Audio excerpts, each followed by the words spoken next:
Hey guys, this is an unusual video for my channel, but I think this is something important to talk about. So very recently, the creators of some popular macros for the PC community, namely the creators of the chest farming macro on the Pale Heart that was being used to get exotic class items, all the creators with a certain role on Discord, it seems, on their Discord server, have been banned from Destiny. And the owner of the Discord server was willing to talk to me and answer a couple of questions for me to sort of tell us what's going on from their perspective. So we're going to share some of that and just talk about some of Bungie's practices, especially lately involving the macros and just the exotic class items too. So the Discord server that we're talking about is going to be the Macros, Scripts, and Kisses Discord server. I joined this server a while ago to get the Destiny Damage Tracker tool, which is used to measure the health bar in pixels of bosses so that you could see how much damage you're actually doing, because if you didn't know, the wipe screen numbers of damage calculated by Destiny is typically very inaccurate to what's actually happening to the health bar. This is a tool also used by Aegis, who made the damage spreadsheet that most people consider to be the golden standard of damage testing.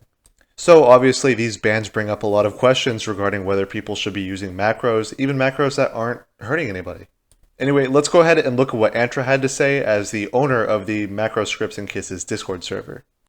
So Antra told me that at least 6 people were banned, including himself, and that all of them had a staff role on the Discord server on their Discord accounts.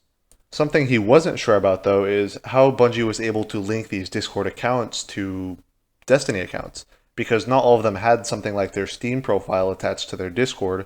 This pretty much means that this was something that almost couldn't have been automated and was specifically decided to be done by somebody who works for Bungie. As for the people who were targeted by this mini ban wave, like Antra mentioned, it seemed to be people with the staff role. However, interestingly, not everybody with the staff role, or even apparently even most of the people with the staff role, were not actually involved in creating or helping to maintain or add any of the code to any of the macros on the server. Staff were either friends or maybe people who helped in moderating on the Discord server itself. However, despite that, they were still targeted by this ban wave. Antra did mention that he believes that the macro for the chest farming on the Pale Heart was likely the catalyst that led Bungie to do this. While we don't have the specific reason from Bungie themselves, it does seem likely given that this is the most recent major event that they've had in the server. According to Antra, he would safely say that at least 20,000 people used the macro, and many of the people using the macro used it for multiple days of actual playtime on end. For those that don't know, Bungie seemed to clearly not like this macro, as they reduced the drop chance for the class item from regular chests to be what was 2% before, now down to a 0.05% chance according to the statistics from the macro. If you guys didn't know, things like the drop rates and the statistics of the amount of users using the macro were being sent to the creators in the macro so that they could track things like this and bring things like a drop rate out to people.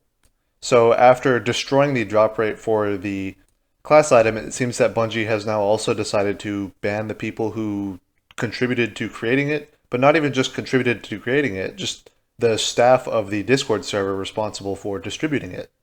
So while Antra obviously wasn't going to speak for everybody, he mentioned himself that he hasn't done anything against TOS, or at least that is what he is claiming, is that he hasn't done anything against the terms of service specifically, anything like cheating in the Crucible or using any sort of macro in a match-made activity to like AFK or anything like that. He did mention that he's done some of these previously gray area things that pretty much nobody had ever reported being banned for before, like using the Golgoroth AFK macro, or a little bit of the Pale Heart chest farm macro. He also commented that, at least to his own understanding, these farms have always been considered at least acceptable or not something worth banning over for many years in the past. Antra also told me that he believes that it is likely not a good idea to be using the macros anymore. If the creators were banned, this might have been just the beginning of a ban wave for it, and he recommended that people not use them, and it seemed like he was going to be updating some content that he had to say that people probably shouldn't use it because they might get banned. If you ask me, it's unclear how likely it is to get banned for using this, because normal people haven't been banned just for using the macros ever, and still technically haven't. However, it seems like it is at least a message from Bungie to the people using macros for them to ban the creators of the macros. Antra also mentioned that among the people banned, a lot of them weren't even actively playing the game, so it's not like they were even playing recently to flag the anti-cheat or anything like that. Everything points to this being a targeted ban wave against the staff of this Discord server. Some other things I want to comment on about the server that I think are relevant to the conversation would include at least one of the people on the staff team who were producing and distributing macros that are definitely against the terms of service of the game, including limiting software. If you don't know what limiting software is, this is basically sort of a controlled way of lagging out your game to make it do weird stuff in the game. And this has a lot of unfair advantages. And there's even an entire community dedicated to using these tools to speedrun, and they're basically called API runners. Some people will view them as a plague, since basically it means anybody who's not cheating technically can't really get onto any of the API leaderboards, which are automatically tracked by the Bungie tools. However, on the other hand, it is just a completely different way of playing the game that has its own different forms of tech. But regardless of how you feel about people using limiting, it is something that is against the terms of service and has historically led people to be banned before, even just for use in PvE. Now, the interesting thing about this software being available on this Discord server is that it has been around for quite a long time. And I feel like if Bungie were going to do something about this Discord server existing and distributing this software and being probably the main distributor of the software, to be fair, it seems likely that they would have done it a long time ago when they first found out about it being distributed from this place. Antra also commented that despite having this stuff on the Discord server, there was never any repercussions or warnings given to them or anybody on the Discord about it. Obviously, the people who were using it were prone to be banned, and it was very possible that they were, but that was a completely fair move to do, and seemed like it could almost be done, on an automated system that's just detecting it. And again, to be fair, it is perfectly fine for Bungie to do that. Interestingly, we found out that Kraken, who is the person behind most of the cheating and against TOS software on the server, actually didn't end up getting any of his accounts banned. That said, he did have the staff role, and Antra and I both believe that it was likely they just couldn't find an account linked to him. But the irony is still there that by far the biggest distributor of cheats on that Discord server ended up not being punished by this at all. Antra also commented further that he knew pretty much for a fact, or at least is claiming for a fact, that he and two others had squeaky clean records as far as doing anything sketchy or against the TOS on their accounts. No limiting or anything like that. Also, just to sort of share some of the irony here again, the for sure, actively admitting to cheating hacker on the server here didn't have their account banned despite openly admitting it and sharing it, shouting it from the rooftops that they are a cheater. And I do find that to be rather hilarious, and he had some pretty funny things to say about it as well. But yeah, getting back on topic, it seems clear that Bungie has at least somebody in this Discord server who is monitoring it and looking at things, because the only thing that all of the people banned that share in common are the staff roles on this Discord server. Unfortunately, there's no way for us to know definitively what the reason Bungie chose to ban these people for. However, considering the recent heavy nerf to the Pale Heart chest farming, and considering that that is probably one of the largest and most just popularly used things that people have used from this server ever, it leads many people to think that that's probably the reason why this happened, which to me I think is a little ridiculous. I don't think it sets a very good precedent for as a banning policy. I think at least they deserve to have a warning that Bungie didn't like what they were doing and they needed to stop immediately.